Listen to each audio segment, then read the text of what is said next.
When you went to Ukraine for the inauguration? Correct. May 20th. At any point during that trip, did Mr. Daniluk offer you a position of defense minister with the Ukrainian government? He did. And how many times did he do that?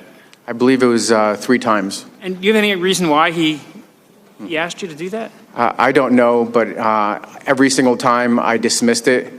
Upon returning, I notified my chain of command and the appropriate counterintelligence folks about the offer. I mean, Ukraine's a country that's experienced a war with Russia. Certainly their Minister of Defense is a pretty key position for the Ukrainians. President Zelensky, Mr. Daniluk, to bestow that honor on you, at least asking you. I mean, that was a big honor, correct? I think it would be a great honor, and frankly, I'm aware of service members that have left service to help nurture the developing democracies in that part of the world, certainly in the Baltics. Former officers, and if I recall correctly, it was an Air Force officer that became Minister of Defense. But I'm an American. I came here when I was a toddler, and I immediately dismissed these offers, did not entertain them.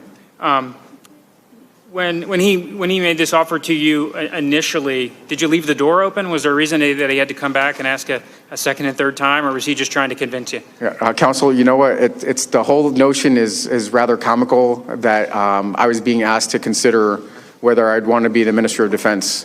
I did not leave the door open at all. Okay. But it is pretty funny for a Lieutenant Colonel in the United States Army, which really is not that senior, to be offered that illustrious a position. Hey, NBC News viewers, thanks for checking out our YouTube channel. Subscribe by clicking on that button down here, and click on any of the videos over here to watch the latest interviews, show highlights, and digital exclusives. Thanks for watching.